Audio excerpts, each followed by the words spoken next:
Salve, salve, você que acompanha a Análise Verdão aqui no YouTube. Meu nome é Leonardo Suzuki, sejam muito bem-vindos a mais uma análise pós-jogo, é isso mesmo. Conforme combinamos no último vídeo, eu avisei lá, a análise pós-Inter e Palmeiras sairia assim nessa segunda e não no domingo, então estou aqui, perdão pelo atraso, certo? Mas foi por bons motivos e não ia deixar vocês sem análise também, então estou aqui, vou tentar postar essa análise o mais cedo que der nessa segunda.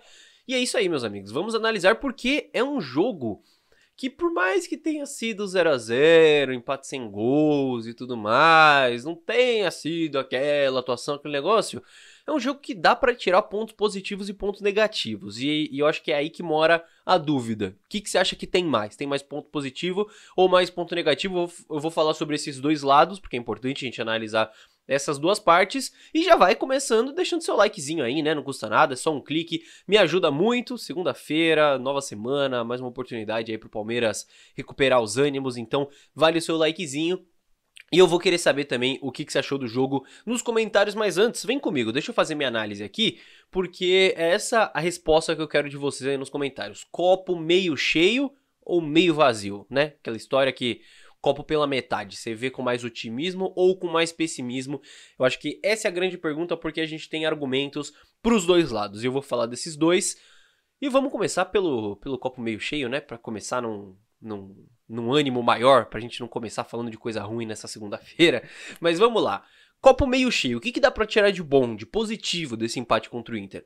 Primeiro, claro, é um jogo historicamente difícil. É Inter no Beira-Rio, o Palmeiras sempre teve problemas jogando lá contra eles. Junta com a gente ainda numa má fase, num momento delicado na temporada, um empate podendo vencer, eu acho que é um bom resultado, né? Claro que podendo vencer tem a ver com o desempenho, mas um empate fora contra o Inter no Beira-Rio, eu acho que é um bom resultado, levando tudo isso em conta, levando o histórico. E ainda, vendo que a gente criou chances para vencer o jogo mais do que o Inter, eu acho que é um fator positivo que a gente pode tirar. Então, primeiro ponto aí para ver o copo meio cheio. Segundo, defesa, tá? Baliza zero. Eu acho que isso é importante de ser falado. Foi um jogo perfeito da defesa? Na minha visão, não, tá? Eu vi gente nas redes sociais e tal, falando que tipo, pô, perfeita a defesa do Palmeiras, não tomou gol.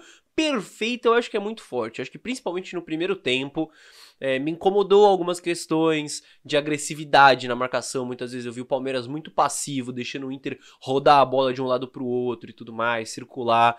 Isso me incomodou um pouco. Porém, quando a gente olha pro macro, né, do jogo, foi um Palmeiras que praticamente não cedeu grandes chances pro Internacional e, mais uma vez, saiu do Beira-Rio com um 0 a 0 sem tomar gol. Claro que esse Inter tá em má fase também ofensivamente falando, mas o Palmeiras não tem nada a ver com isso. Eu acho que é um ponto positivo também pra gente colocar aí no copo meio cheio essa defesa de baliza zero sem grandes chances cedidas.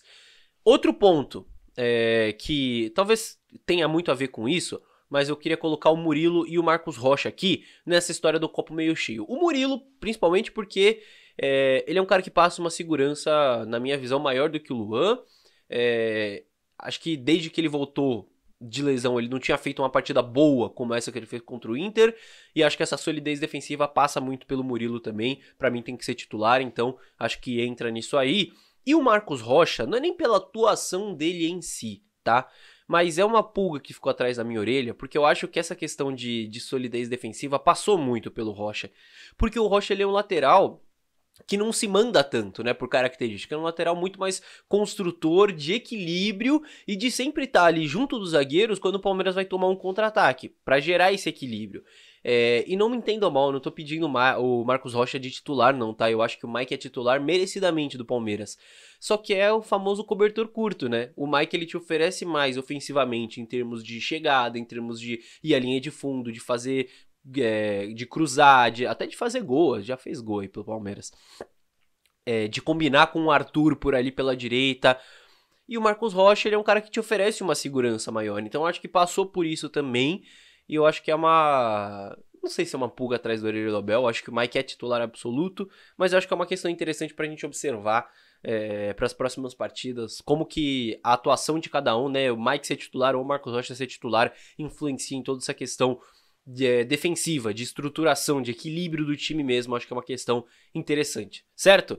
E um último ponto aí do copo meio cheio, que eu até anotei aqui para não me perder, que é o John John. Acho que o John John até foi elogiado pelo Abel na coletiva, né? Fez uma partida interessante, eu acho que exatamente na posição que ele se destacou no sub-20, que é esse jogador que parte do lado esquerdo, mas vem pelo meio, não é um ponta que fica abertão lá, abrindo o campo, né, pisando na linha lateral. Não, ele é um meio atacante que parte do lado esquerdo para dentro, trazendo essa bola para dentro, para jogar ali por dentro, pelo centro do campo e tudo mais. Então, acho que é a posição ideal para ele, que é mais ou menos o que o Dudu faz, tá? Junto com o Piquerez ali, com o Piquerez abrindo o corredor, Piquerez ultrapassando pela esquerda e o outro jogador vindo pelo meio.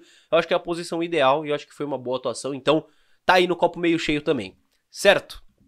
Vamos pro copo meio vazio, que a gente precisa analisar também. Primeiro de tudo, apesar da gente ter criado algumas chances de gol, teve a do Veiga, que foi claríssima, teve a do Menino, teve a do Murilo também de cabeça.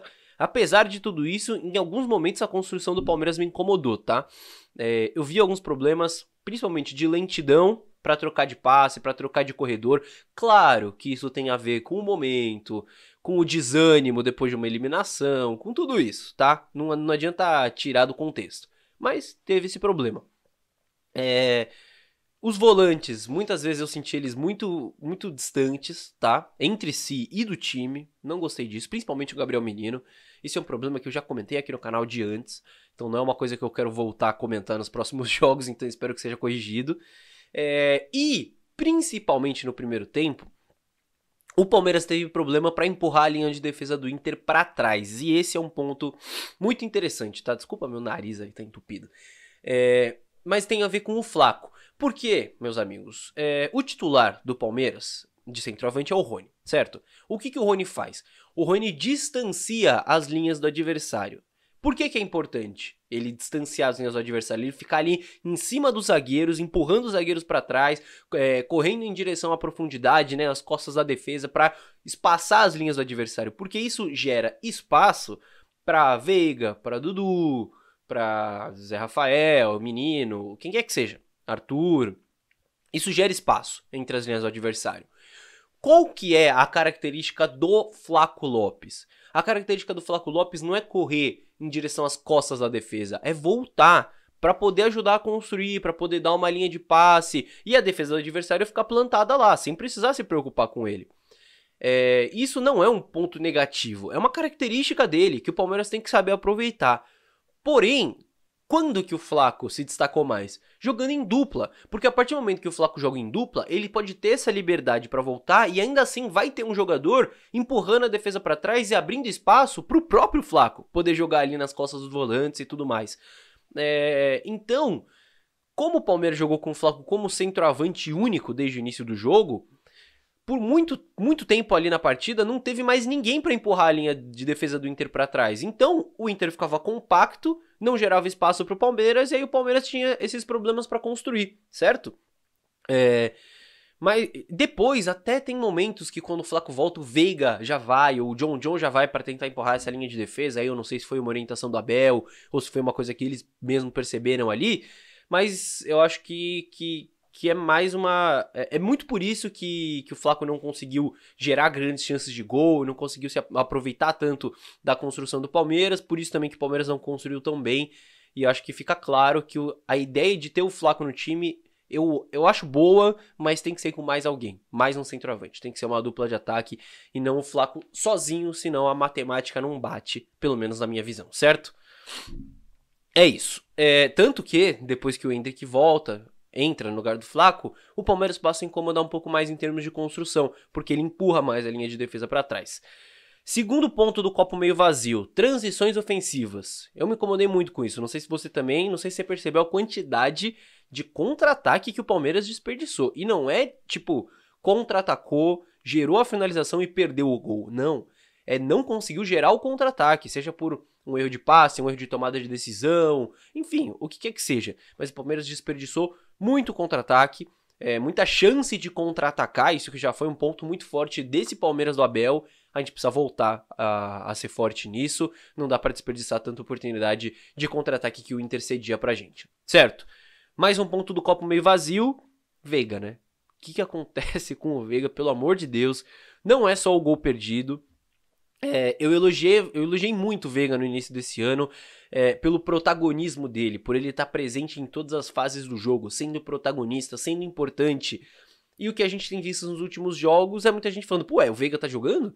No último vídeo, inclusive, eu acho que teve alguém que falou, pô, só descobri que o Veiga jogou quando você falou o nome dele na análise. Então, realmente, é um ponto que a gente precisa cuidar muito bem, que o Veiga precisa recuperar esse ânimo, e o gol também era uma baita oportunidade dele conseguir isso, né? Um gol feito que ele acaba perdendo, claro que isso pesa ainda mais, então se o Palmeiras quiser se recuperar, se o Palmeiras quiser recuperar sua força, vai ter que recuperar o Veiga, é fato. Então vamos cuidar disso, espero que essa semana livre seja importante nesse sentido. E pra fechar, o copo meio vazio, eu acho que até minha imagem deu ficou meio ruim, mas enfim. Pra fechar esse copo meio vazio, seguimos sem vencer, claro, né? Eu disse que o empate é um bom resultado, mas querendo ou não, é mais um jogo que o Palmeiras não vence e segue nessa sina de voltar ao caminho das vitórias, ainda não conseguiu. Comenta aqui embaixo se é copo meio cheio ou copo meio vazio. Eu tento sempre olhar de uma maneira otimista, né? Por mais que às vezes seja difícil, eu tento sempre. Agora, tirando tudo isso que eu disse, uma coisa que eu acho que é muito importante da gente ter em mente, sempre, é que o processo de recuperação desse time, depois de uma sequência ruim, depois de eliminação pro rival, depois de queda de desempenho, certo? Queda de produção, lideranças do elenco mal individualmente, escolhas ruins do Abel, isso eu tô falando, né, das últimas partidas, incluindo eliminação contra o São Paulo. Escolhas erradas, clara necessidade de contratação, que eu já falei 1 milhão de vezes aqui também. Pra gente se recuperar de tudo isso, não é de um dia pro outro, não é de um jogo pro outro. Não é uma vitória lá no Beira-Rio ou qualquer coisa assim, é uma coisa muito maior, uma coisa que vai ter que ser trabalhada no dia a dia. O Abel falou isso na coletiva também, né? É trabalho, é no dia a dia. E como eu disse no último vídeo, depois da eliminação contra o São Paulo, é cada um olhar pro seu e entender como pode melhorar. É o Veiga entender como ele pode melhorar, o Abel entender como ele pode melhorar, o Barros e a Leila entender como eles podem melhorar, cada um na sua área, cada um do seu jeito, de uma maneira integrada, óbvio, pro Palmeiras poder dar a volta por cima nessas 3 semanas que tem aí, acho que mais ou menos isso, até o jogo contra o Atlético Mineiro na Libertadores. Lá a gente precisa chegar recuperado, com o ânimo recuperado.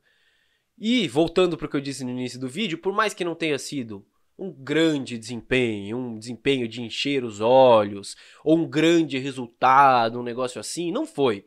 Mas eu acho que é um passo no caminho da recuperação. Um passo, um singelo passo, um primeiro passo. Que não é o caminho inteiro, não é metade do caminho, mas é um primeiro passo, que é importante. Então o que o Palmeiras tem que fazer agora? Aproveitar essa semana livre para tentar recuperar cada vez mais tudo isso que eu falei, principalmente em termos mentais, em termos de ânimo, e ganhar do Fortaleza em casa no sábado. Isso sim é fundamental, isso é mais um passo rumo à recuperação, não só para deixar de lado essa sequência de jogos sem vitória, mas porque é um jogo em casa diante da sua torcida contra um time que é inferior ao Palmeiras, então, com todo respeito ao Fortaleza, claro que é assim um grande time. Mas é um jogo que o Palmeiras precisa vencer, porque se não vence, aí já vem todo aquele peso de novo, enfim, não quero nem pensar nisso, então vamos vencer contra o Fortaleza em casa para dar mais um passo rumo à recuperação. Fechou, meus amigos? Falei até mais do que eu imaginei que eu ia falar, hein? O vídeo tá até maiorzinho, mas tudo bem. Tá aqui a análise pós-jogo prometida e cumprida pra vocês, então quero saber aqui nos comentários se é copo meio cheio ou copo meio vazio, se eu esqueci de falar alguma coisa, qual que é a sua análise do jogo, o que você imagina, enfim. Tudo, pode comentar, vamos trocar uma ideia. E se você chegou até aqui, claro, não esqueça de deixar o likezinho, é só um clique. E de se inscrever, também é só um clique, então 2 cliques, é de graça. E me ajuda muito. Fechou, rapaziada? Se tiver sugestão de vídeo também, pode comentar aí, né? Semana livre, posso fazer uma análise que vocês quiserem. Peçam aí nos comentários que eu faço também. Fechou, meus amigos? No mais é isso, boa semana a todos e muito obrigado pela companhia em mais um vídeo. Tchau, tchau.